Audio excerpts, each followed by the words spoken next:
మరి అందరూ ఊహించినట్టుగానే ముందుగా అనుకుంటున్నట్టుగానే శుభ్మన్ గిల్కి టెస్ట్ కెప్టెన్సీ అప్పగించారు.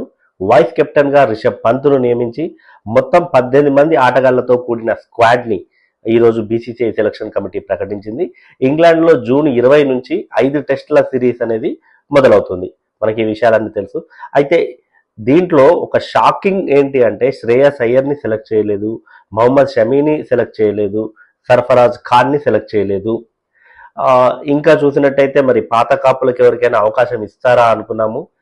వాళ్ళిద్దరికీ అవకాశం రాలేదు. అజింక్య రహానేకి అవకాశం రాలేదు, చేటేశ్వర్ పుజారాకి అవకాశం రాలేదు. అంటే వీళ్ళిద్దరూ ముందు నుంచి కూడా ఫ్రేమ్లోనే లేరు. కానీ ఏదో ఒక మూలన కొంతమంది అభిమానులకు అనలిస్టులకు అయితే ఆశ ఉండేది. ఎందుకంటే ఇంగ్లాండ్ సిరీస్కి వెళ్తున్నారు, మరి ఇంగ్లాండ్ కండిషన్స్లో కొంచెం అనుభవం ఉన్న ప్లేయర్లను ఆడిస్తే మంచిదని అయితే అందరూ అనుకున్నారు. కానీ కంప్లీట్ యంగ్ బ్లడ్ అయితే ఎక్కించారు టీమిండియాలోకి. Captain Shubman Gill, vice captain Rishabh Pant, ఆ తర్వాత యశస్వి జైస్వాల్, కేఎల్ రాహుల్, కరుణ్ నాయర్, అభిమన్యు ఈశ్వరన్, సాయి సుదర్శన్, వాషింగ్టన్ సుందర్, నితీష్ కుమార్ రెడ్డి, రవీంద్ర జడేజా, శార్దుల్ ఠాగూర్, తర్వాత కుల్దీప్ యాదవ్.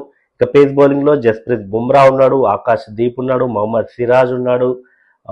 వీళ్ళతో పాటు హర్షదీప్ సింగ్ ఈసారి టెస్టుల్లోకి ఫస్ట్ టైం రావడం జరిగింది, హర్షదీప్ సింగ్ కూడా. సో ఇలా 18 మందితో కూడిన జాబితాను అయితే ప్రకటించింది. యాక్చువల్గా మొహమ్మద్ షమీ గాయంతో బాధపడుతున్న కారణంగా అతను గాయం నుంచి ఇంకా పూర్తిగా కోలుకోలేదని వీళ్ళు నమ్మినట్టుగా అనిపిస్తోంది. అందుకే మొహమ్మద్ షమీని అయితే సెలెక్ట్ చేయలేదు. ఇక శ్రేయస్ అయ్యర్ అండ్ సర్ఫరాజ్ కూడా డొమెస్టిక్లో బాగానే పర్ఫామ్ చేశాడు. మరి అతన్ని కాదని కరుణ్ నాయర్కి ఛాన్స్ ఇచ్చారు. మరి ఇది ఎంత మేరకు కలిసి వస్తుందనేది చూడాలి. మొత్తంగా అయితే ఒక యంగ్ బ్లడ్ని అయితే టీంలోకి తీసుకొచ్చారు.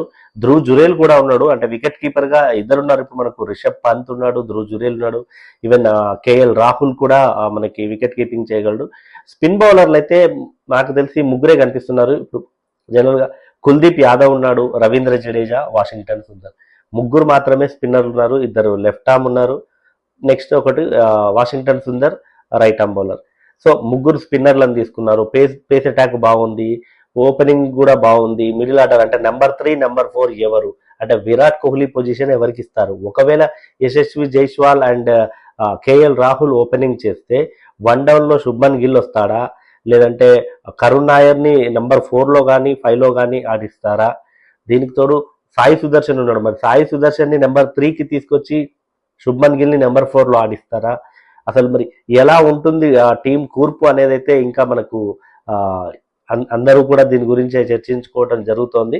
మరి మొత్తానికైతే గౌతమ్ గంభీర్ తాను అనుకున్న టీంని అయితే ఖచ్చితంగా సెలెక్ట్ చేసుకున్నట్టుగా మనకు కనిపిస్తోంది. మరి చాలా మంది జస్ప్రీత్ బుమ్రాకి కూడా కెప్టెన్సీ ఇచ్చుంటే బాగుండేది అని అభిప్రాయపడుతున్నారు ఇప్పటికీ కూడా. కానీ అందులో అయితే మరి మనం కొంచెం ఆలోచించాల్సిన అవసరం కూడా ఉంది. బుమ్రాకి మనకు తెలుసు అతను ఈ లాంగ్ ఫార్మాట్లో ఖచ్చితంగా గాయాలు అవుతాయి, అందుబాటులో ఉండడు. సో రైట్ చాయిస్ అనే చెప్పొచ్చు శుభ్మన్ గిల్ని. మరి కేఎల్ రాహుల్కి కూడా అవకాశం ఉండే, కేఎల్ రాహుల్కి అంటే ఏమన్నా ఎక్స్పీరియన్స్ కనుక కౌంట్ చేసి కేఎల్ రాహుల్కి ఇస్తే కూడా బాగుండేది. But Shubman Gill not bad choice. Shubman Gill అనేది ఒక బ్యాడ్ చాయిస్ అయితే కాదు. సో మొత్తంగా చూసినట్టయితే మనం మరి ఈ 18 మంది టీంలో ఎవరు మిస్ అయ్యారని మీకు అనిపిస్తుంది, ఎవరుంటే బాగుండు అని మీకు అనిపిస్తుందో కింద కామెంట్ చేయండి. ఈ వీడియో నచ్చినట్టయితే లైక్ చేయండి, ఛానల్ని సబ్స్క్రైబ్ చేసుకోండి.